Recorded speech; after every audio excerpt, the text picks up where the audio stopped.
In the decades following the foundation laid by Osman I, a new political force began to accelerate its rise with remarkable speed. Under the leadership of Orhan, Murad I, and Bayezid I, the Ottomans moved beyond survival and consolidation to full-scale expansion. Through strategic conquest, administrative reform, and military discipline, they transformed a modest Anatolian state into a power stretching across two continents. Even a devastating defeat at the hands of Timur at Ankara failed to end this rise. Instead, the empire recovered with surprising resilience, confirming that its strength ran deeper than any single ruler or battlefield outcome. Orhan, who succeeded his father Osman, inherited a growing but still fragile state. His reign marked the transition from a frontier principality into an organized political entity.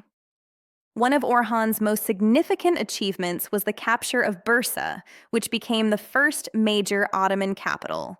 This was more than a military victory. It was a statement of permanence.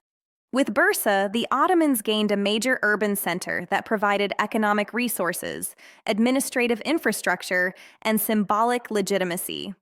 Orhan understood that expansion required more than conquest. He focused on institution building, establishing systems that could support long-term rule. Regular taxation replaced irregular plunder, courts were organized to administer justice, and early forms of bureaucracy began to take shape. These developments allowed the state to function smoothly even as territory expanded. Military success and civilian governance moved forward together, reinforcing one another. It was also under Orhan that the Ottomans first crossed into Europe. Taking advantage of Byzantine civil wars and political fragmentation, Ottoman forces gained footholds in Thrace. These early moves into the Balkans were cautious but strategic, setting the stage for future expansion. The presence of Ottoman troops in Europe marked a turning point, signaling that this rising power was no longer confined to Anatolia. Murad I built upon this foundation with even greater ambition. His reign marked the true emergence of the Ottomans as a Balkan power. One of the most decisive moments came with the capture of Adrianople, later known as Edirne. This city became the new capital, symbolizing a shift in strategic focus from Anatolia to Europe. By choosing Edirne, Murad signaled that the Balkans were no longer a frontier, but the heart of Ottoman expansion. Murad I combined military strength with administrative innovation. He strengthened the centralized state, reducing the influence of rival nobles and reinforcing loyalty to the ruling authority. The army became more disciplined and more directly controlled by the state. This ensured that campaigns could be sustained over long periods and across great distances, a crucial advantage against fragmented European opponents. The Balkans at this time were divided among small kingdoms, feudal lords, and shifting alliances. Few could mount a unified resistance. Murad exploited this disunity, defeating enemies one by one rather than facing a single coordinated front. Battles were decisive, but so were negotiations. Some rulers accepted Ottoman overlordship in exchange for local autonomy, further extending influence without constant warfare. Murad's expansion came at a cost. He was killed on the battlefield, a rare fate for a ruler of his time. Yet even his death did not halt the momentum. The smooth succession of his son Bayezid demonstrated the growing strength of Ottoman institutions. Power no longer depended solely on personal authority. It was embedded in the structure of the state itself. Bayezid I, later known as the Thunderbolt for his speed and decisiveness, pushed expansion to new heights. He moved rapidly to consolidate control over Anatolia, bringing rival Turkish principalities under Ottoman rule. This unification reduced internal threats and secured the eastern flank, allowing greater focus on Europe. Bayezid's campaigns were swift and often overwhelming, leaving opponents little time to organize resistance. In Europe, Bayezid pressed deeper into eastern territories, tightening control over the Balkans.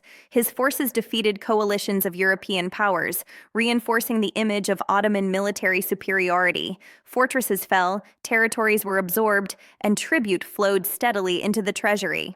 By the end of the 14th century, the Ottomans stood as one of the most powerful states in the region. This rapid rise alarmed neighboring powers both in Europe and Asia.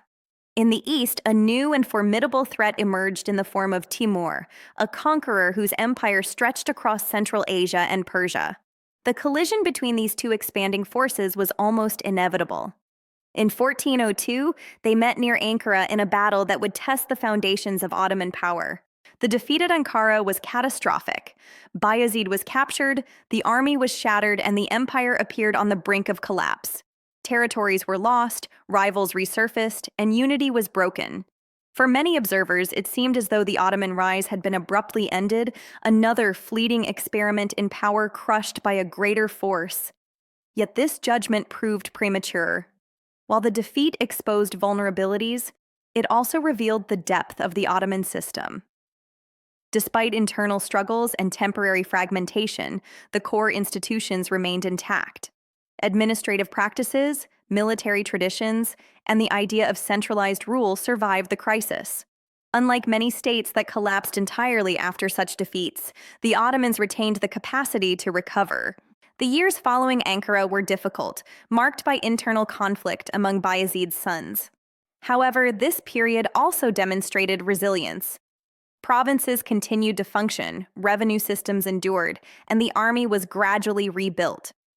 Most importantly, the strategic vision that had driven earlier expansion did not disappear. When stability was restored, the Ottomans resumed their advance with renewed determination. Lost territories were reclaimed, authority was reasserted, and expansion continued. The setback at Ankara became a lesson rather than an endpoint. It reinforced the need for strong central control and cautious diplomacy, shaping the empire's future approach to power.